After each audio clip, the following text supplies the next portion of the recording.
Salut à toutes et à tous, c'est Elias. On se retrouve aujourd'hui pour une nouvelle vidéo. On va analyser un combat que vous attendez avec énormément d'impatience. Et je vous rassure, nous aussi, le combat qui mettra aux prises John Jones à Cyril Gane. John Jones qui est considéré par beaucoup comme l'un des plus grands, si ce n'est le plus grand combattant de MMA. Et puis, bon gamin, le français qui est un ex-champion intérimaire de la catégorie des poids lourds. Et cette fois-ci, il essaiera de devenir le champion indiscutable de cette division des heavyweights. Le combat se déroule en main event de l'UFC 285 à Las Vegas le 5 mars en France et en Belgique. On retrouve Movsar comme d'habitude pour ses analyses. Il revient tout juste des championnats du monde amateurs de MMA. Il a décroché la médaille de bronze et en plus de cela, il y a quelques mois, il avait déjà décroché la médaille d'or au championnat d'Europe. Movsar, comment tu vas? Ça va très bien et toi? Ça va super bien. Je vois que tu es un petit peu marqué hein, encore de ces championnats. Comment ça se passe depuis le retour? Ça va, je me remets bien. C'est qu'un petit coup et dégoûté d'avoir eu que la médaille de bronze, mais voilà. On retourne, on est déjà retourné au charbon et on se prépare pour aller prendre l'or la prochaine fois. Mofsar, j'ai envie de commencer cette analyse en parlant d'un combattant qui s'appelle Francis Ngannou et qui a décidé en fait de quitter l'UFC. Du coup, automatiquement, il laisse sa ceinture de champion des poids lourds vacante. Au-delà de John Jones, Cyril Gane, est-ce que pour toi, le départ de Francis Ngannou, c'est quand même une perte pour la division des heavyweights? Ah, bien sûr, vu il avait fait son chemin jusqu'à cette ceinture, il a acquis le titre de champion. Donc ça veut dire qu'il était le meilleur au monde à ce moment-là. Et son départ fait qu'on ne saura jamais si quelqu'un pouvait le battre. Euh, il était à son prime et malheureusement, ils perdent à ce moment-là le meilleur combattant à ce moment-là. Donc, bien sûr, c'est une grosse perte et c'est dommage pour l'organisation. Mais bon, ils rebondissent bien avec ce qui se prépare dans cette UFC qui arrive. Ouais, c'est clair qu'un John Jones Cyril Gane à la place d'un John Jones Francis Ngannou, ça reste vraiment une affiche de très haut niveau. Je t'avoue que j'aurais aimé vraiment voir ce Francis Ngannou John Jones se faire, mais à la place, comme tu l'as dit, on a un combat extrêmement intéressant à plus d'un titre et on va en parler avec toi. Justement, petite comparaison entre Cyril et Francis, il y a énormément de spécialistes du MMA, notamment Dan Hardy, qui considèrent que Cyril sera un adversaire plus compliqué que Francis Ngannou pour John Bones Jones. Est-ce que tu es d'accord avec cette idée-là? Pas vraiment parce que quand tu regardes Cyril Gane, il a un style beaucoup plus scolaire que Ngannou. C'est-à-dire que il a un striking de kickboxer. Il a une lutte de base, ça se voit qu'il l'a appris il n'y a pas très longtemps, alors que Ngannou, il t'envoie des grosses patates, grosse puissance. Par exemple, la manière dont il avait mis KO Jairzinho, hop, il a mouliné, hop, il prend un crochet, il l'éteint direct. Ce genre de profil, euh, dirty boxing un peu, fait qu'ils sont très difficiles à prédire, à prévoir. Et tu peux facilement prendre un coup, et prendre un coup avec Ngannou, ça ne pardonne pas. Alors que le côté scolaire, il est beaucoup plus facile à prédire, je trouve. Et je pense que dans ce contexte-là, John Jones est meilleur, un peu meilleur que Gann à tous les niveaux, donc plus facile à gérer selon moi. C'est Thomas Pinel aussi qui parlait du fait que Cyril apporte des mouvements que personne n'a jamais vu encore dans la catégorie des poids lourds. On n'avait jamais vu un combattant de plus de 110 kilos se déplacer avec autant de facilité dans un octogone. C'est en plus de cela, ce qui est incroyable avec Cyril, c'est que c'est pas un combattant qui a l'air gringalet en quelque sorte. C'est-à-dire que physiquement, c'est du très solide. C'est un combattant qui a un physique vraiment de heavyweight et qui en même temps est athlétique. C'est vraiment. Ouais, c'est un ovni et c'est rare d'avoir un combattant de ce profil-là à l'UFC, dans le MMA en particulier, dans la catégorie des poids lourds. On a déjà eu droit à ce genre de profil-là en boxe. Mohamed Ali ou plus récemment, surtout un Tyson Fury qui fait plus de 120 kilos mais qui arrive à bien se déplacer sur un ring. Mais Cyril, encore une fois, c'est peut-être même une première dans l'histoire du MMA, un heavyweight avec ce genre de qualité, ce genre d'attribut. Il est très à l'aise. Quand tu regardes par exemple dans son dernier combat contre Taito Iwasa, les front kicks, les directs, les rentrées, les sorties de déplacement, il est très impressionnant à regarder. Et justement, tu as mentionné Thomas Pinal tout à l'heure.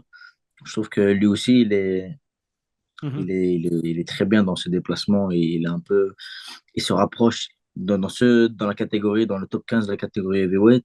Pour moi, il est celui qui se rapproche le plus de cette aisance dans les déplacements.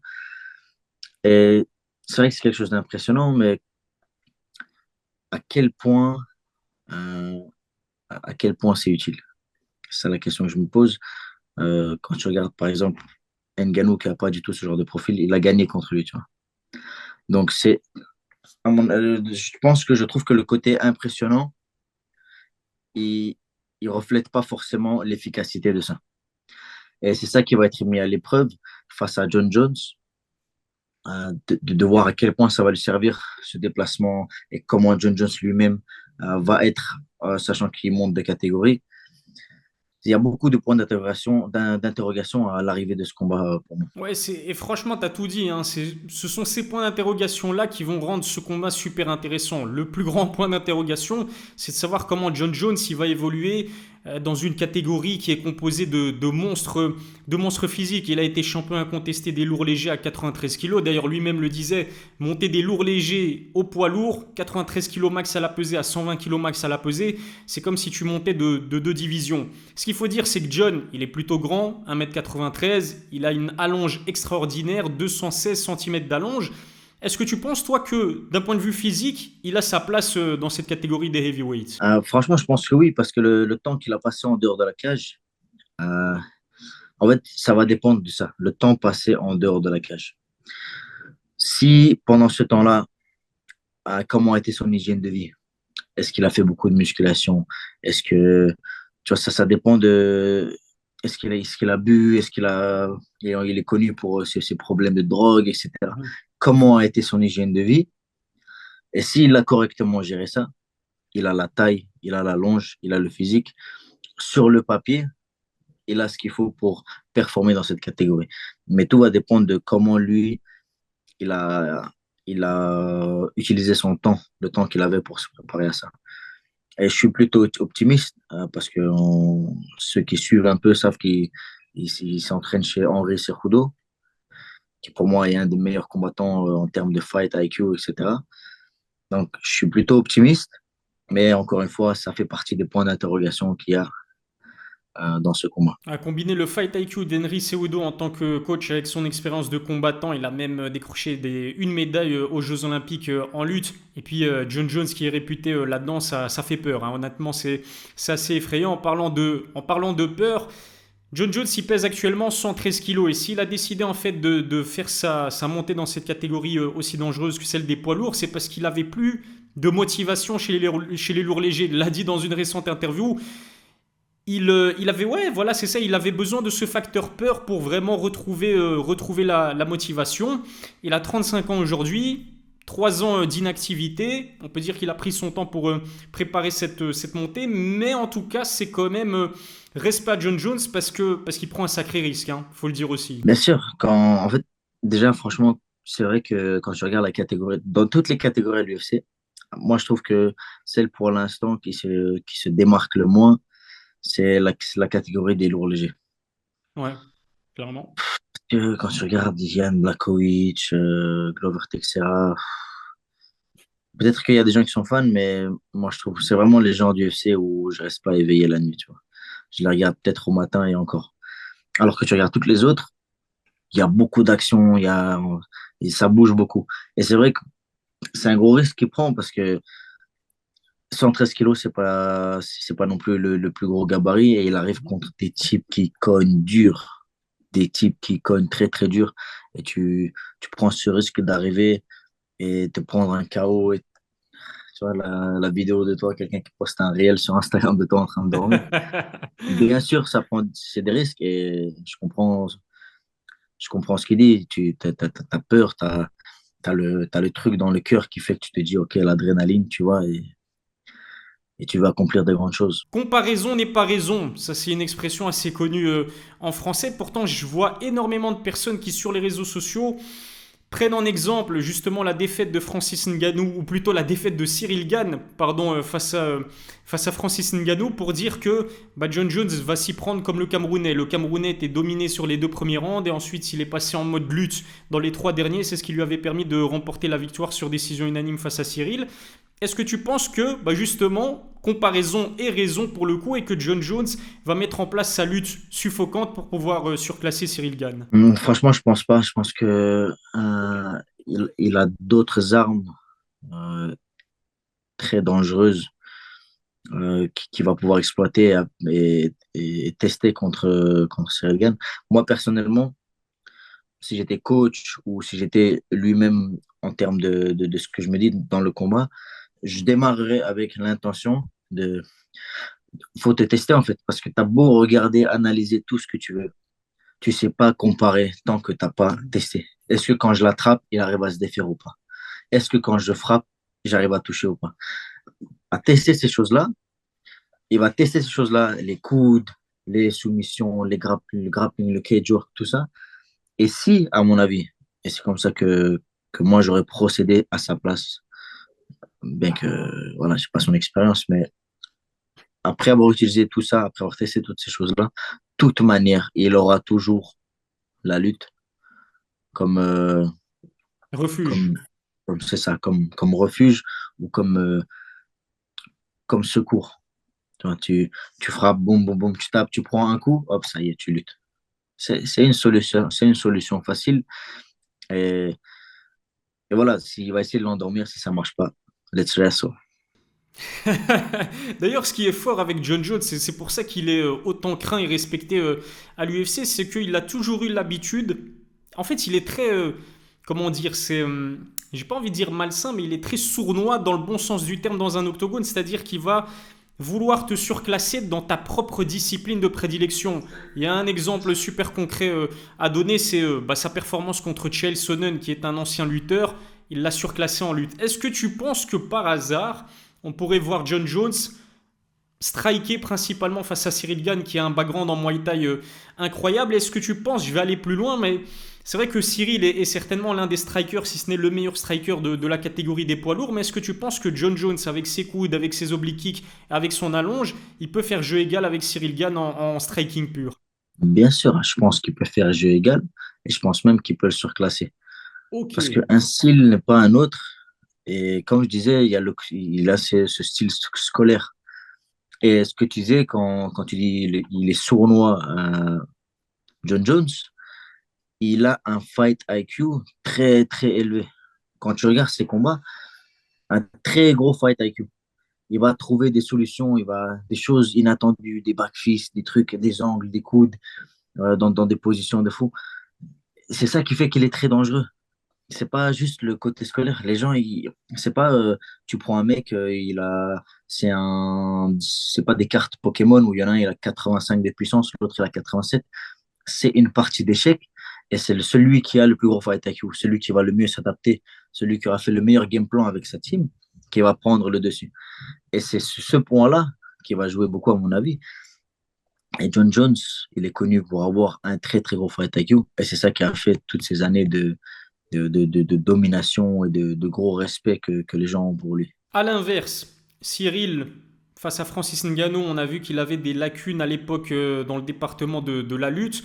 Il a bossé sa lutte depuis. D'ailleurs, je me souviens, j'ai eu le plaisir d'avoir interviewé Cyril Gane en juillet 2022 avant son combat contre Tai Tuivasa. Et il sortait en fait d'un entraînement avec un lutteur daguestanais. Toi qui es tchétchène, et c'est vrai que la Tchétchénie, le Daghestan sont des régions qui sont réputées pour la lutte, est-ce que tu penses que tu peux rattraper, combler le retard avec un gars comme John Jones qui a commencé par la lutte avant même par le MMA en quelques mois, voire quelques années d'entraînement comme le fait Cyril? Il y a deux exemples que j'ai en tête là.